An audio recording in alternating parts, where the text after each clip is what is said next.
আলতা দিঘি প্রকৃতির মাঝে ইতিহাসের এক জীবন্ত গল্প। আসসালামু আলাইকুম সবাইকে। আজকে আমি আপনাদের নিয়ে যাব বাংলাদেশের উত্তর অঞ্চলের এক অসাধারণ প্রাকৃতিক সৌন্দর্যের স্থানে, যার নাম আলতা দিঘি ন্যাশনাল পার্ক। নওগাঁ জেলার ধামরাহাট উপজেলার অবস্থিত এই জায়গাটি শুধু একটি দিঘি নয়, বরং ইতিহাস, প্রকৃতি এবং লোককাহিনীর এক অনন্য সমন্বয়। অনেকেই হয়তো কক্সবাজার বা সিলেটের নাম শুনেছেন, কিন্তু আলতা দিঘির সৌন্দর্য একেবারেই আলাদা।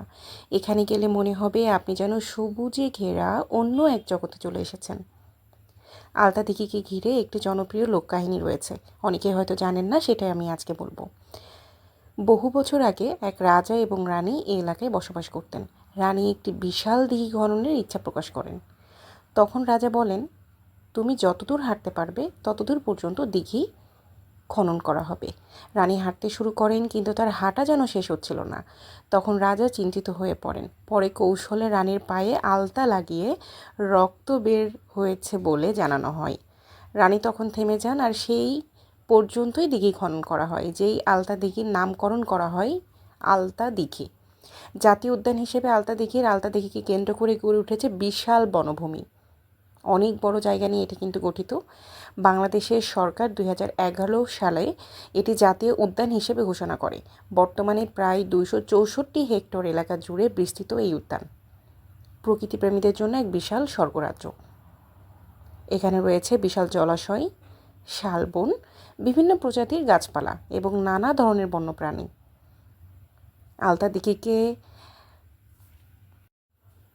আলতা দিঘিতে গেলে আপনার প্রথমেই চোখে পড়বে বিশাল সবুজ বন, লাল মাটির রাস্তা, উঁচু নিচু পথ এবং পাখির কিচিরমিচির শব্দ পুরা পরিবেশকে আরও মনোমুগ্ধকর এখানে করে তোলে।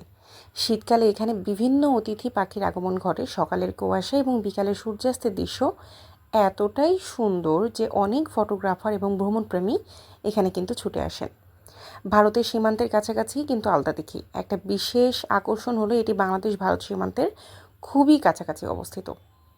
দিঘির উত্তর পাশ দিয়ে সীমান্ত এলাকা দেখা যায়, ফলে এখানে প্রাকৃতিক পাশাপাশি ভৌগোলিক দিক থেকেও একটি ভিন্ন অভিজ্ঞতা এখানে কিন্তু আপনি পেয়ে যান। এই জাতীয় উদ্যানে বিশাল অনেক ধরনের শিয়াল, বনবিড়াল, গন্ধকুকুল, বিভিন্ন সরীসৃপ এবং অসংখ্য পাখির দেখা মিলবে। বন ও জলাশয়ের সমন্বয়ে এখানে একটি সমৃদ্ধ জীববৈচিত্র্য গড়ে উঠেছে। তাই যারা চিন্তা করছেন যে আমি একটু ঘোরার জায়গা চাচ্ছি যেটা উত্তরবঙ্গের ভিতরে, তাহলে কিন্তু আপনারা চাইলে আলতা দিঘিতে ভিজিট করতে পারেন।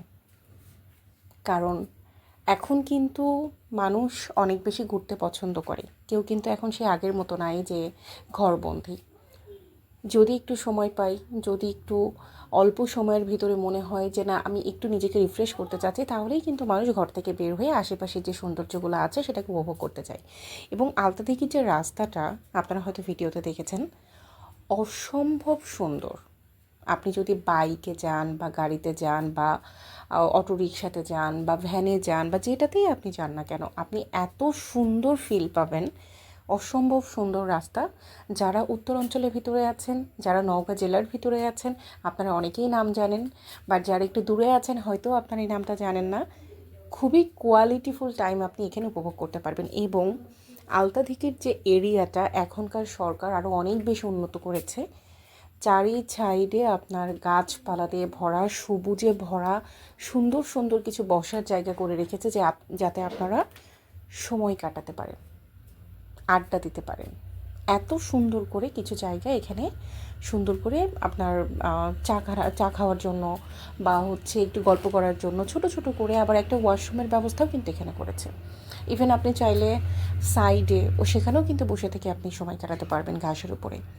আর আরেকটা বিষয়, এখানে এখন কিছুদিন হলো কিছু হোটেল, তারপরে হচ্ছে আপনার খাবারের দোকান, খুব সুন্দর সুন্দর করে কিছু খাবারের দোকানও এখানে কিন্তু তৈরি করা হয়েছে, যাতে বিভিন্ন যারা ভ্রমণ প্রিয়াসু আছেন তারা যেন দেখতে পারেন বা খেতে পারেন, বসে থেকে চা খেতে পারেন। ওখানে ফুচকা, চটপটি এবং কি এমনকি বসে থেকে বেশ কিছু দোলনা বা অনেক কিছুর আয়োজন আসলে এখন কিন্তু ওখানে করেছে মানুষ। এবং ওখানে একটা ওয়াচ টাওয়ার আছে, ওই ওয়াচ টাওয়ারে উঠে আপনি যদি চান যে আমি ওয়াচ টাওয়ারে উঠতে যাচ্ছি, ওয়াচ টাওয়ারে উঠলে আপনি পুরা আলতা দিঘিটা আপনি সুন্দর মতো কিন্তু দেখতে পারবেন ওয়াচ টাওয়ার থেকে। তো খুবই সুন্দর জায়গা, খুবই সুন্দর জায়গা। আমি যেটা বলেছিলাম যে এটা একদম বর্ডারের কাছে। দেখেন একটু জুম করে দেখলেই বুঝতে পারবেন এই পানির যে পুকুরের মতন দেখা যাচ্ছে, এটার পরেই কিন্তু ইন্ডিয়ার বর্ডার, এটার পরেই ইন্ডিয়ার বর্ডার। তো এখান থেকে ইন্ডিয়ার ডিস্টেন্স কিন্তু মানে হেঁটে গেলেও আপনি মাত্র 10-15 সেকেন্ডে চলে যেতে পারছেন। আর এই পুরা ভিউটাই হচ্ছে কিন্তু আলতাদিঘি। আর খাবারের যে দোকানের কথাগুলো বলেছিলাম সেটা হচ্ছে এই ছোট ছোট খাবারের দোকান। প্রত্যেকটা দোকানে সন্ধ্যার পরে লাইটিং করা হয়, প্রত্যেকটা দোকানের সামনে দোলনার ব্যবস্থা করা আছে। যদি আপনারা চান যে দোলনাতে বসে কিছু কোয়ালিটি টাইম স্পেন্ড করতে পারবেন, আপনি কিন্তু যেতে পারেন।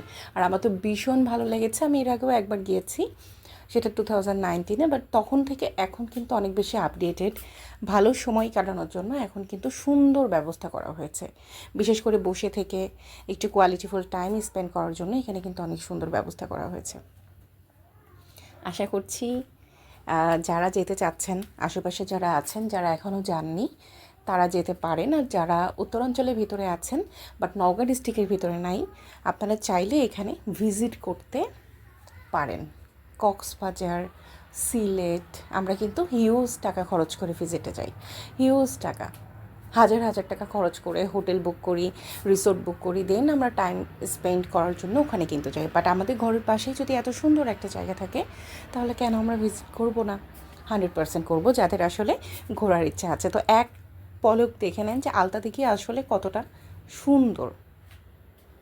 আর এটা হচ্ছে ফেরার পথে এখানে বেশ কিছু শাল গাছ আছে।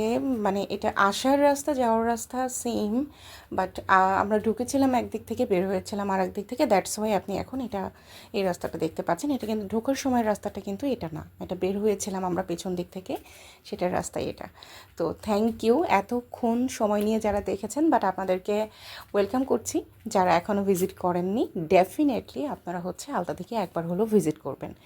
আর অবশ্যই কমেন্ট করে জানাবেন আপনাদের কেমন লেগেছে, আসলে যারা ঘুরতে চাচ্ছেন তাদের কেমন লেগেছে। Thank you.